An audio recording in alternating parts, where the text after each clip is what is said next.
আসসালামু আলাইকুম। আজ আমি আপনাদের পার্শে মাছ দিয়ে বেগুন দিয়ে আলু দিয়ে রান্নার রেসিপি দেখাবো। ভিউয়ার সাথে থাকুন, দেখতে থাকুন। কাঁচা রান্না করে দেখাবো আজকে, সব সবজি মাছ দুইটাই। ভিউয়ার দেখতে থাকুন। ভিউয়ার্স, এই যে আমি তেল দিয়ে দিচ্ছি,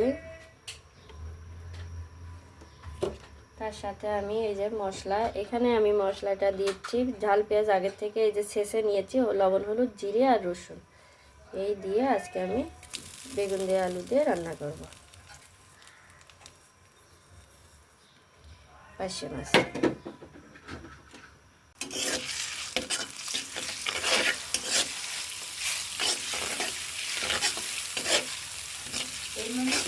মাছগুলো দিয়ে দিচ্ছি। আজকে আমি মাছ ভাজি নাই, কাঁচা মাছ রান্না করছি। এই মাছ দিয়ে আমি রান্না করতেছি। এটা আমি কষিয়ে নেব মাছটা।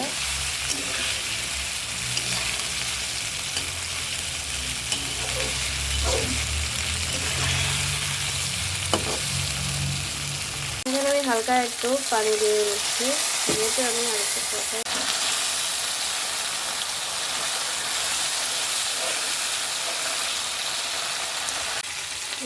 আমি মাছগুলো উঠাই নিচ্ছি। এখন আমার কষানো হয়ে গেছে।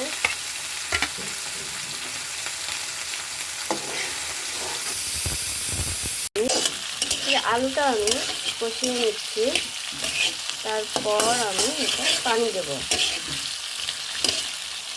দেখুন আমার আলু কষানো হয়ে গেছে, আমি ঝোলের পানি দিয়ে দিলাম। এই দেখুন আমার পানিটা উতলাই গেছে। এখন আমি মাছ আর বেগুন একসাথে ঢেলে দিলাম। এই যে মাছ আর বেগুন একসাথে দিয়ে দিলাম।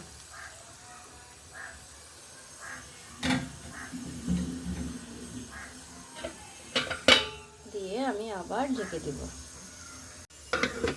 ঢেকে দিলাম। ভিউয়ার্স, এর ভিতরে আমি আর একটু ধনেপাতা দিব। শীতের দিনে একটু বেশি ধনেপাতা খাওয়া হয় সব তরকারিতে। ধনেপাতাও শরীরের জন্য উপকার। আমি এই যে ধনেপাতা দিয়ে দিলাম, দিয়ে আমি একটু নাড়াচাড়া দিয়ে নিচ্ছি যাতে মাছগুলো না ভেঙে যায়। এরপর আমি আবার ঢেকে দিব।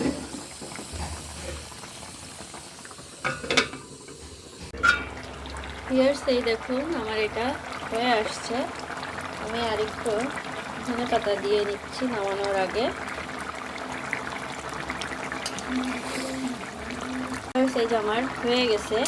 এখন আমি এটা পরিবেশন করার জন্য বাড়বো।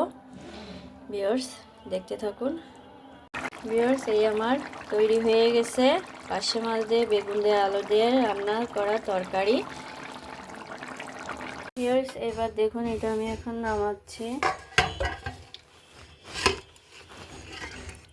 এই যে পার্শে মাছ দিয়ে বেগুন দিয়ে আলু দিয়ে তরকারি রান্না। ভিউয়ার্স, ভালো লাগলে লাইক করেন, শেয়ার করেন, একটু বেশি বেশি করে সাবস্ক্রাইব করে দিয়েন, উৎসাহিত করেন। ধন্যবাদ।